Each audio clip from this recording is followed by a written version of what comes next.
இந்த குதிங்கால் வெடிப்பு பிரச்சனை எனக்கு மட்டும் இல்லைங்க, நிறைய ஹவுஸ் ஒய்ஃப்க்கு இந்த ப்ராப்ளம் இருக்குது. என்னோடய ஃபாலோவர்ஸ்க்கும் நிறைய பேருக்கு இருக்குங்கிறது எனக்கு தெரிஞ்சுது. இந்தியா வந்தோன்னு ஃபஸ்ட்டு இதுக்கு ட்ரீட்மெண்ட் பார்க்கணுன்ட்டு ஸ்கின் டாக்டர்கிட்ட பார்த்துட்டேன். அவங்க சொன்னது பார்த்திங்கன்னா, நல்லா தண்ணியில் ஊற வச்சு ஸ்கின் வந்து ட்ரைலேருந்து கொஞ்சம் இந்த ஈரமானதுக்கப்புறம் ஆயின்மெண்ட் போட்டால் சரியாகும். பட் அதுக்கு ரொம்ப டிலே ஆகும், ரொம்ப நாள் ஆகும் ட்ரீட்மெண்ட் பார்க்கணுன்னு சொன்னாங்க.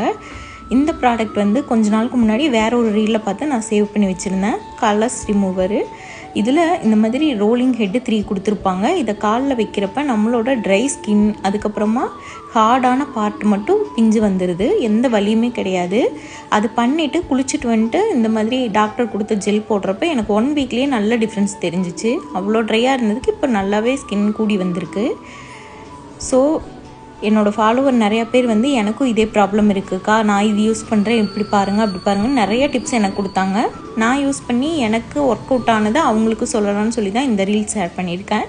இந்த ஜெல் பற்றியோ இல்லை இந்த மிஷின் பற்றியோ ப்ராடக்ட்டு டீட்டெயில் வேணும்னா டீட்டெயில்னு கமெண்ட் பண்ணுங்கள். நான் கண்டிப்பாக உங்கள் இன்பாக்ஸுக்கு சென்ட் பண்ணுறேன். நீங்களும் இந்த டிஃப்ரென்ஸ் ஃபீல் பண்ணுங்கள்.